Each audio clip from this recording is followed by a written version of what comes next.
NYC Company Update, Visitor Outlook and Recovery Strategy. I'm going to turn this over to my good friend, Fred Dixon, President and CEO of NYC Company, and he is going to take it from here, and I'm going to stop my sharing. Thank you, Fred. The Zoom room is yours. All right. Good afternoon. Thank you, Chris. And good afternoon, everyone. It's great to see you all. And I think some of you have seen me now for the third time today, like Jackie Bernstein, I think. So thank you all for hanging with us and always being there and supporting NYC Company. We could not be happier. Just wanted to quickly introduce my colleagues that are on the call with us. So Nancy Mamana, our Chief Marketing Officer, is on and will be sharing with you, along with Jerry Cito, our Executive Vice President for Meetings and Conventions, as well as Rondell Holder, our Senior Director of Multicultural Content. So I want to thank them all for being on. I want to thank Maria Wilcox, of course, our Hotel Relations Head, and Kelly Curtin, our Head of Membership, for also always being great liaisons to HSMAI. So thank you all for having us back. So Chris and Consuela in particular, we appreciate the opportunity to be with everybody and to share with you what is some pretty exciting news. And it's fortuitous that today is the day that we're with you all, because we had a huge announcement this morning. You may have seen the news already. I hope that you have. It's sort of going everywhere. That we joined Mayor de Blasio this morning in his daily press briefing to announce a new $30 million fund that is being given to NYC Company by the city and the mayor for a brand new campaign to bring back tourism to New York City, to rebuild the city's travel and tourism industry. It is unprecedented in every way. It's incredibly exciting.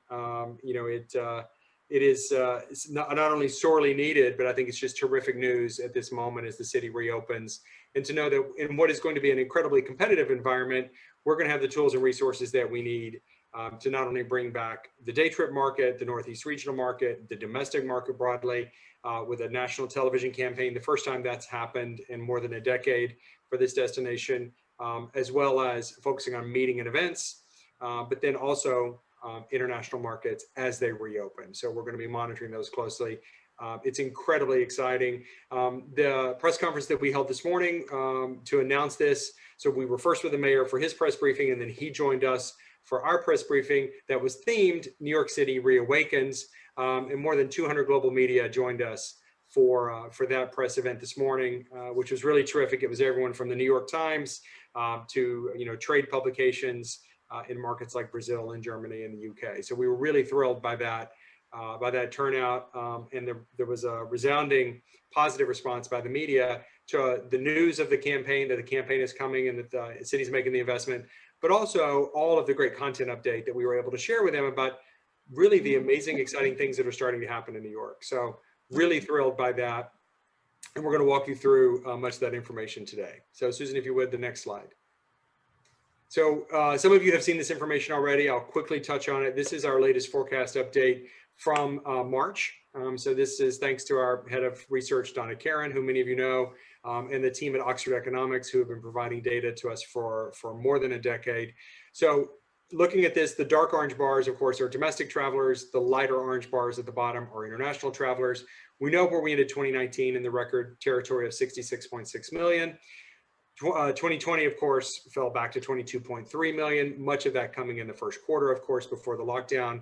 And then we go forward. So 2021, what you're looking at here, total volume expected by the end of December to be right at about 36.5 million visitors.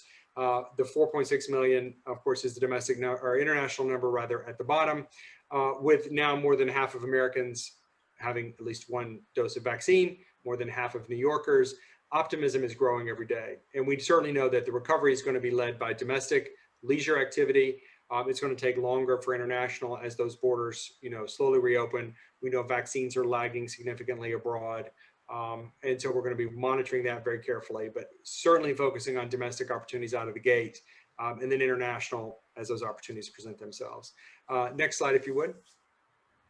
So what you're looking at here is the same, obviously, graphs, but now this is for leisure and business travel. And this is where things start to diverge. So leisure is going to lead the recovery. Dark orange bars are leisure. Light orange bars are business travel at the bottom. For a number of reasons, none of them news really to this room, business travel is going to be slower to recover. And so what you see here is while the leisure traffic, right, if you look at 2019 as the benchmark year, 53 million travelers, we're going to hit that volume in 2023. So it's a 2-year recovery for both domestic, more or less, in volume, and it's a 2-year recovery for leisure travel overall. But if you look at the business number, right, 13.6 million in 2019, 2025, we're still not going to be back there. And that's a combination of both transient business, but group and meetings as well. But we are determined to accelerate that timeline. Jerry and his team are doing a terrific job of pounding the streets and generating leads and booking future business for the city. And we feel actually bullish that business travel, could resume more quickly than what people anticipate. I think once some businesses realize that their competitors are on the road, they're having face-to-face sales experiences with clients, they're pulling ahead. I think you're going to see people sort of fall back into some of the same routines. But a lot of this is still unknown. Next slide, if you would. So this is obviously one of the big questions is how are the international markets going to recover? And this is based on obviously vaccine availabilities, but also based on sort of global economic conditions. So what you're seeing here, of course, the UK and Canada, 2 of our biggest markets, and then Mexico at the very bottom, having what looks like the best opportunity for recovery first. I'm pretty optimistic that we're going to hear news of the UK routes reopening, London, Heathrow, and New York sometime in June. That's what I have my fingers crossed for, and I believe likely could happen. Of course, the UK, the US, and Israel are leading the pack in terms of vaccinations right now. But hopefully the EU, will not be far behind as soon as they get their vaccination game together.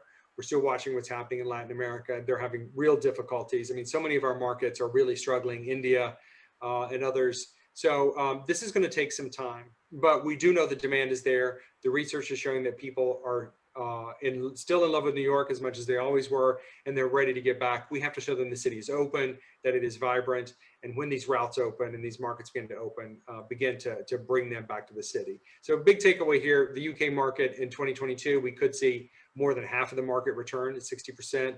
Canada in 22, that lighter orange color, 86% of the market back by the end of next year. So you can quickly see how some of these markets will come back. But that dotted line along the right side of the screen is the 2019 benchmark level. So for many of them, it's going to be 24 or 25 even before we're able to get back to them fully. But the business will begin later this year is our hope. Next slide.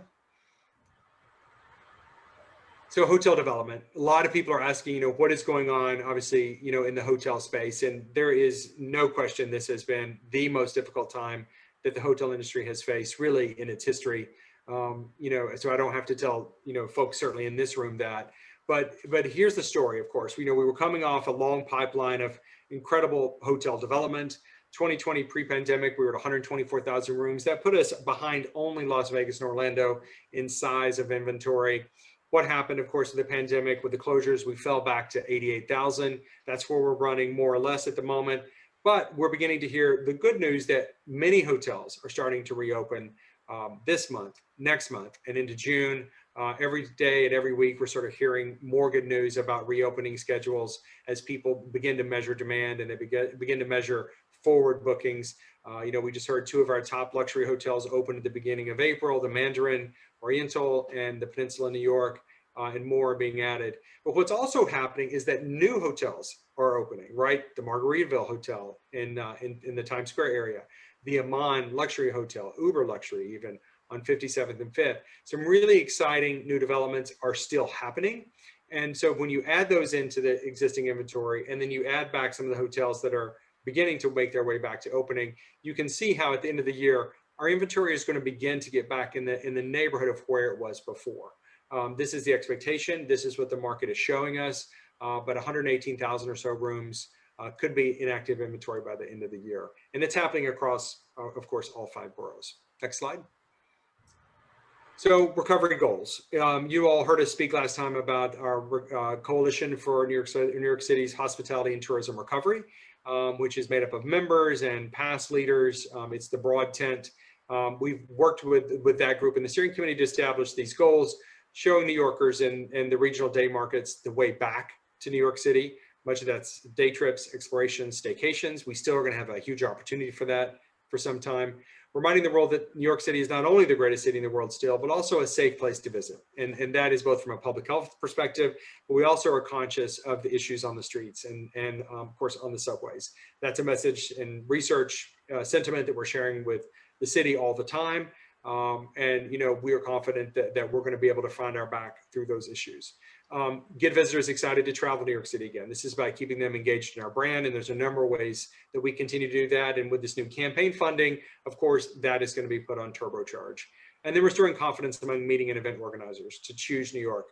And again, back to Jerry and his team doing incredible work. Sarah, who leads our services team, working with the annuals to help them recover and to make sure that they're able to open as quickly as possible. I remain optimistic, as we've heard, the announcements of, museums and zoos and theaters begin to increase capacity, and arenas, by the way, that we'll see soon a rise in the meeting and convention numbers in terms of capacities. And that's something that we are pushing hard on in tandem with the Javits Center and with the hotel community, of course. And then the last two items, of course, are incredibly important. Reinforcing New York as one of the most diverse, inclusive, and welcoming cities. And you'll see that play out in a number of ways in our contents and our strategic priorities, but then also ultimately putting the 400,000 workers back on the job.